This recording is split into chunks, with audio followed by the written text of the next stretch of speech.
Shalom, shalom, paz esteja sobre a sua vida, sobre a sua casa, sobre os teus negócios, sobre a sua igreja, sobre os seus discípulos, amém? Seja muito bem-vindo ao canal Paz na Guerra. Aqui, meus irmãos, aqui a gente não foge da batalha, a gente aprende a viver em paz, a paz de Deus, né, no meio dela. Então hoje eu quero, juntos, ministrar uma palavra que Deus deu ao meu coração, que está em Levítico capítulo 16, e aprofundar, né, nessa porção que se chama Aharei Mot, que significa depois da morte. Uma mensagem que não fala apenas sobre aproximação, mas sobre como se aproximar corretamente de Deus, porque existe algo que poucos entendem. Não é todo fogo que é de Deus, nem toda intensidade é presença de Deus, nem toda experiência espiritual vem do céu. Então hoje você vai entender o que é Esh Zará, né? Fogo estranho, fogo não autorizado. E como alinhar a sua vida para viver o fogo verdadeiro, aquele que não destrói, mas transforma. Fica aqui comigo até o final, porque essa palavra pode alinhar o seu altar para todo sempre. Amém? E eu quero orar. Pai, em nome do Senhor Jesus, eu me coloco diante de Ti com reverência, purifica meu coração, purifica o meu pensar e que me livra de todo zará, de todo fogo estranho, de todo fogo não autorizado. Alinha minha mente, alinha minhas emoções, alinha minha motivação na Tua vontade. E acende em mim o fogo verdadeiro, o fogo do Senhor.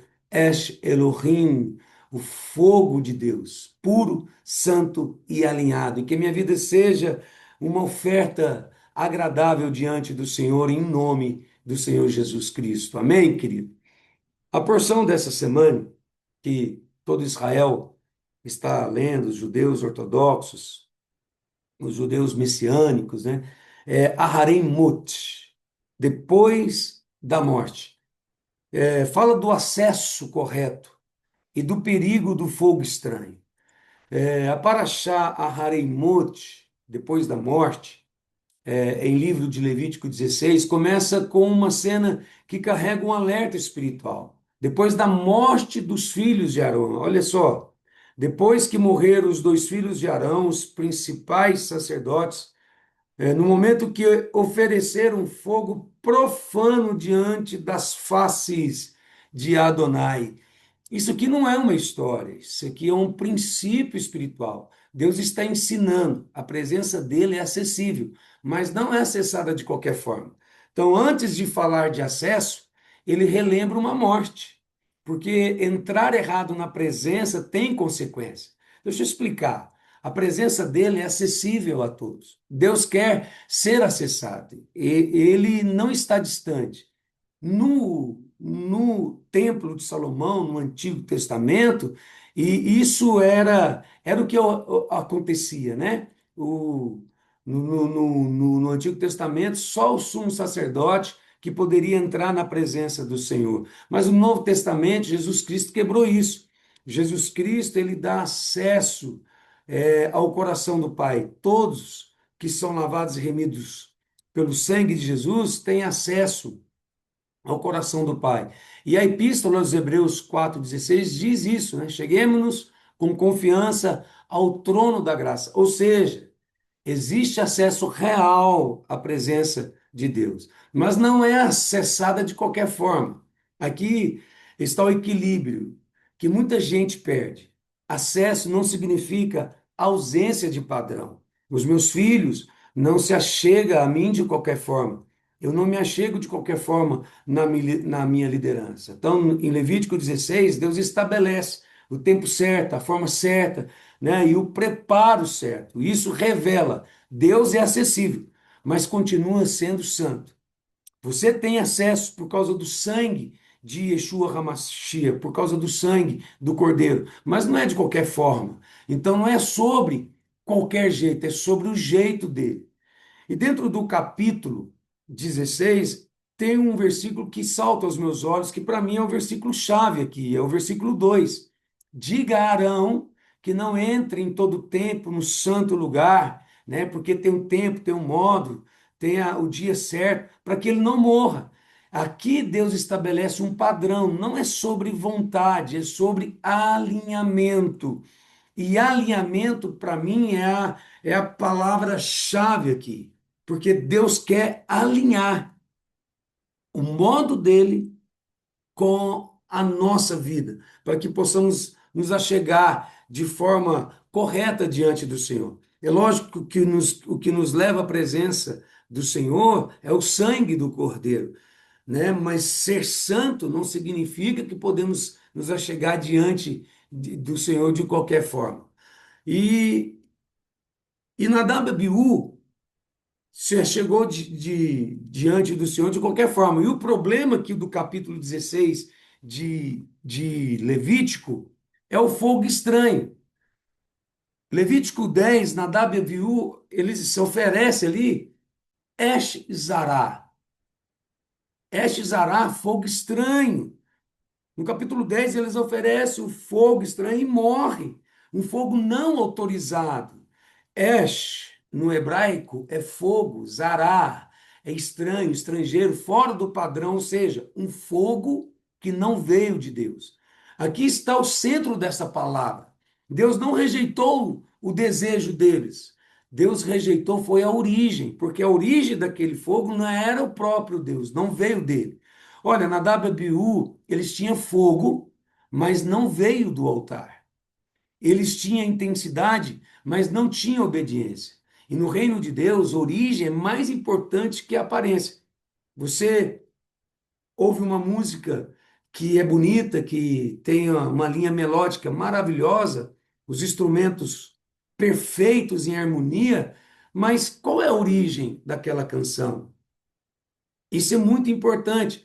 Tem uma palavra muito boa, mas qual é a origem daquela palavra? Então, o problema é a origem. Então, deixa eu falar aqui de quatro tipos de fogo. Fogo estranho que eu percebo no nosso meio hoje. E talvez você até tenha outros tipos de fogo. Se você puder deixar aqui, compartilhar, né? E falar nisso, deixa aí seu joinha, deixa aí, né?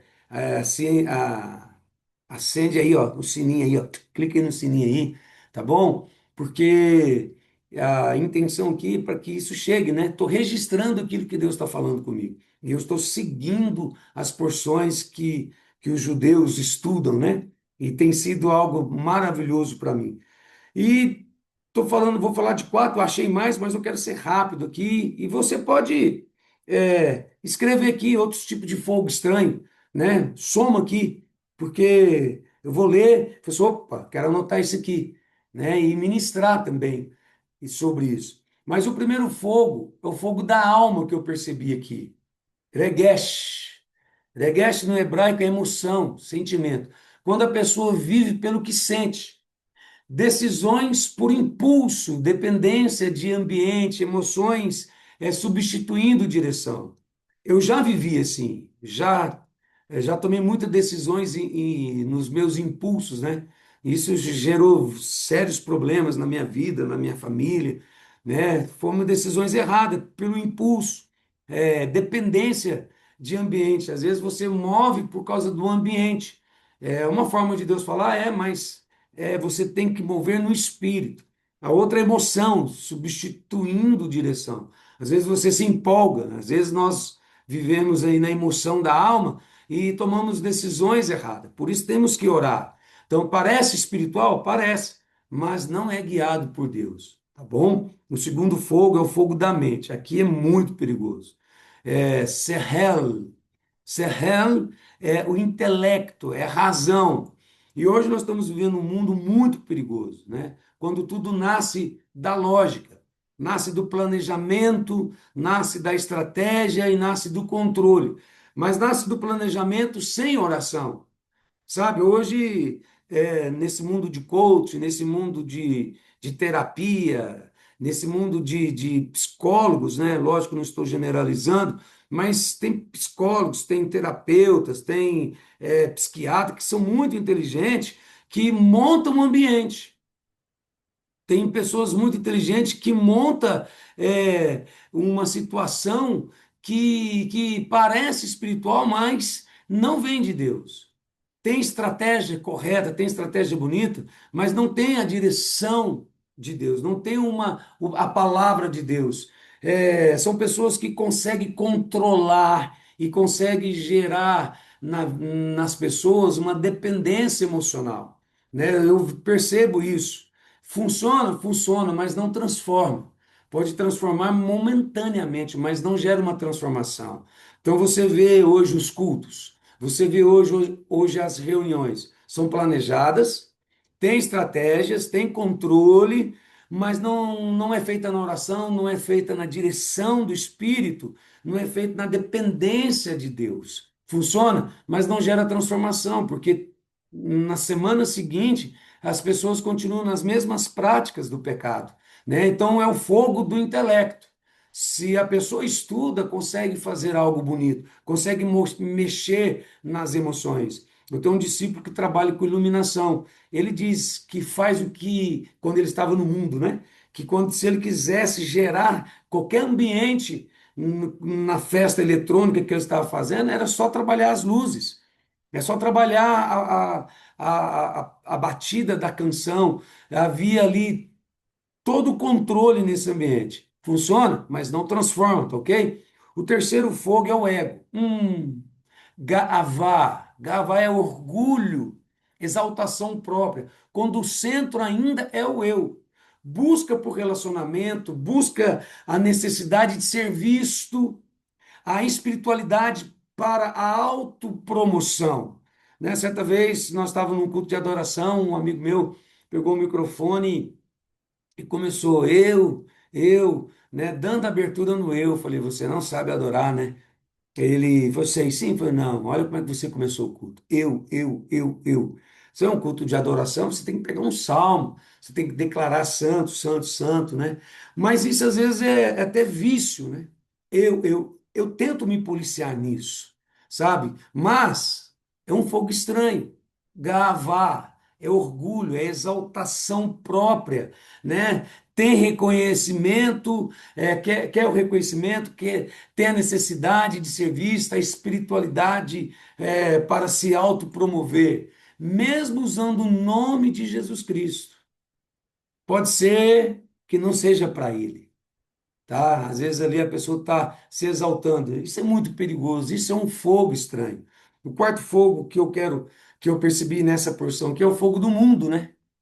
É um fogo que é olam, né? O mundo fala olam, mundo, sistema, quando há mistura. Porque Nadab e Abiú pegou fogo, mas não pegou o fogo do altar. Houve mistura, adaptação da verdade, perda da santidade, influência da cultura acima da palavra. Parece moderno, mas perde o céu, né? E hoje nós podemos ver aí cultos, né? Igrejas adaptando a verdade de Deus ao sistema. Irmãos, isso perde a santidade. A influência de certas culturas parece que está acima da palavra de Deus. E esse sistema do fogo do mundo, ele é muito perigoso dentro das igrejas, né? É ruim? Não. Está errado? Se está acima da palavra de Deus, sim. Moderno, hoje as igrejas estão modernizando, né? A gente observa isso é importante? É, mas isso não pode estar acima. E tem muitas igrejas, só olharmos para o mundo e vermos e notamos ali a, os escândalos que estão acontecendo, né? É triste. Mas por que que isso gera? Porque às vezes é um fogo estranho. E isso gera morte. Isso gera confusão, tá? Qual que é o princípio espiritual aqui? Dentro dessa porção, a porção depois da morte dos filhos de Arão, existe uma palavra aqui no hebraico que fala korban.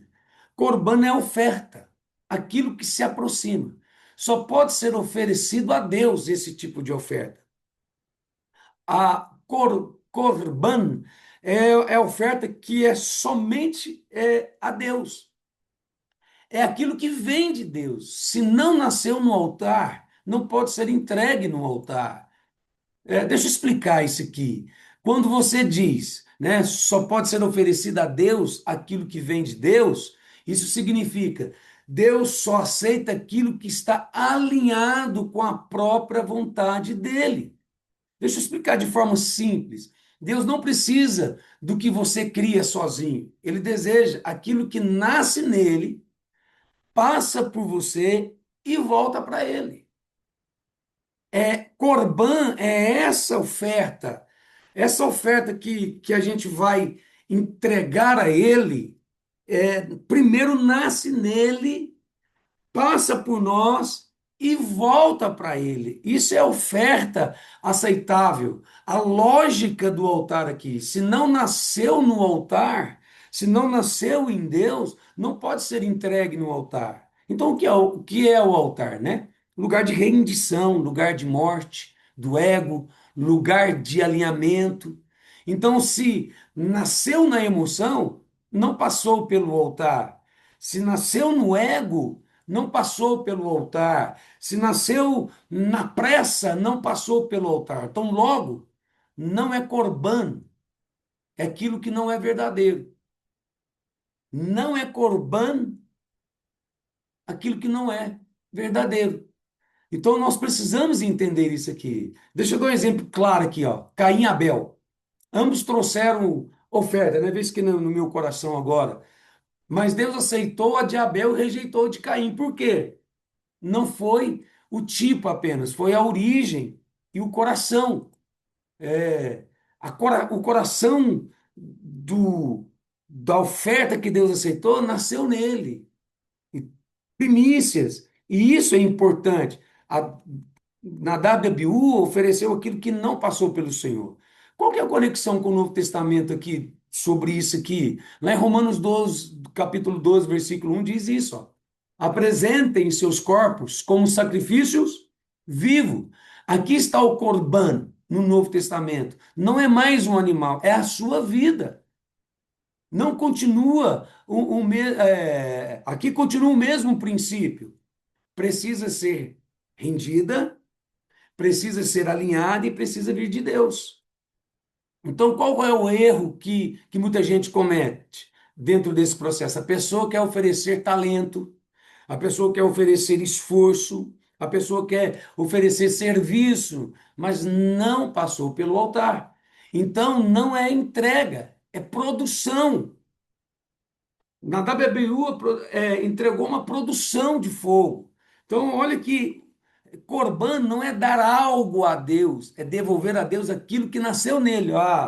Anote isso aí. Olha que coisa interessante.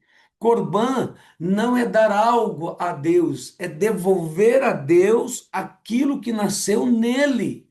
Isso é Corban. A minha vida hoje nasceu em Cristo. E é por isso que eu apresento o meu corpo agora como sacrifício vivo, aceitável. E por que que Deus recebe? Porque eu nasci nele. Eu sou nova criatura nele. Então Deus não aceita o que você produz para ele. Deus não está interessado numa bela canção. Deus não está interessado numa bela oração, numa bela palavra. Deus está interessado o que ele produz em você. Isso aqui é código. Deus quer aquilo que ele produziu em você, tá? Então, qual que é o caminho correto? O caminho correto que nós vamos estudar aqui também, vai aparecer também o Yom Kippur, né? Yom Kippur é o modelo correto, é o dia do arrependimento, né? Yom Kippur fala de sangue, fala de obediência, fala de preparo, fala da direção de Deus. Nada é improvisado, tudo é alinhado. Então, qual a conexão com o Novo Testamento disso aqui? Agora, presta atenção nisso aqui para nós concluirmos. Em Atos capítulo 5, acontece algo muito parecido com Nadab e Abiú. Animai, Nadab e Abiú ofereceu fogo estranho, Deus rejeitou. E também no Novo Testamento, em Atos 5, Ananias e Safira oferecem algo a Deus, mas com a motivação errada. eles queriam parecer espirituais, queriam parecer entregues, eles queriam, de uma certa forma, estar no modismo, mas estavam mentindo. E o resultado, querido, eles caíram mortos. Isso revela, assim como Esh Zará, o fogo estranho em Levítico, também existe ofertas estranhas no Novo Testamento. Também existe ofertas estranhas hoje no altar de Deus no meio das igrejas. E isso é muito preocupante. Essa porção nos adverte sobre isso. Conexão, aqui eu posso ver ainda mais profundo aqui dentro desse processo. Olha que coisa interessante essa conexão aqui com Atos capítulo 2. Eu anotei aqui. Olha aqui, Deus envia o fogo verdadeiro. Linguagem, línguas como de fogo que descem. Esse fogo vem do céu. Mas em Levítico 10, o homem tenta produzir o fogo e oferecer ao Senhor. Isso gera morte. Agora, em Atos, olha que coisa interessante. O povo estava ali reunido, veio o fogo de Deus, veio o Espírito Santo. Que coisa maravilhosa. Sabe, ali nós erramos, mas aqui nós somos purificados. Aqui nós somos santificados pelo fogo do Espírito Santo. Podemos fazer uma aplicação aqui? Podemos fazer uma aplicação aqui. Se você quer viver o verdadeiro fogo de Deus, não produza, receba. Se você quer receber o verdadeiro fogo, fogo de Deus, não force, alinhe. Se você quer o verdadeiro fogo de Deus, não imite, obedeça. Tá? Nem todo fogo vem de Deus, mas todo fogo que vem de Deus transforma sem destruir. Amém, querido? Repete isso aí após mim. Nem todo fogo vem de Deus, mas todo fogo que vem de Deus transforma sem destruir. Nadab e Abiú foram destruídos porque é um fogo que não veio de Deus. Lá em Atos, quando eles estavam reunidos, o fogo de Deus desceu como línguas repartidas e encheram todos que estavam naquele ambiente. Todos foram cheios do Espírito Santo. Existe um fogo que Deus rejeita, mas existe um fogo que alimenta, que alinha. Amém, querido? Esse é a mensagem dessa porção de Levítico 16, tá bom? E esteja atento para que você ofereça o fogo que Deus aceita. E esse fogo que Deus aceita nasce nele, passa por você, em louvor e adoração, no seu ministério, no seu chamado, pelo sangue do Cordeiro, você devolve a Ele aquilo que pertence a Ele. O papel nosso é devolver a Ele, devolver a Deus aquilo que é de Deus. Eu, meu coração, minha casa, meu ministério, meu chamado, o fogo do Espírito Santo, do Ruach HaKodesh. Amém, querido? E eu quero orar nesse momento para liberar essa palavra sobre nós, se você assim o permitir, amém? Pai, eu me coloco diante de Ti com reverência, junto com aqueles que aqui estão ouvindo. Purifica os nossos corações de todo fogo estranho, de Eshes-Zará, fogo não autorizado. Alinha minha alma, minha mente, alinha as minhas motivações, alinha as minhas emoções à tua vontade. Acende em mim o teu fogo verdadeiro. Esh Elohim. Ora isso, declare isso. Eu quero ativar em mim o fogo verdadeiro, Esh Elohim, o fogo de Deus, puro, santo e alinhado, e que minha vida seja um corban. Corban, a oferta que se aproxima de Deus, a oferta que pertence a Deus. Eu sou um corban, porque eu sou aceito diante do Senhor. A minha casa é uma oferta de corban, porque está diante do Senhor, porque eu e a minha casa serviremos ao Senhor, porque nascemos em Cristo Jesus e nós devolvemos a Ele todo o nosso respirar, em nome de Jesus, amém, amém. Amém, queridos? Shalom, shalom, medite nisso, leia todo o capítulo 16 de Levíticos, Jesus te abençoe poderosamente e paz na sua guerra, em nome de Jesus. Amém.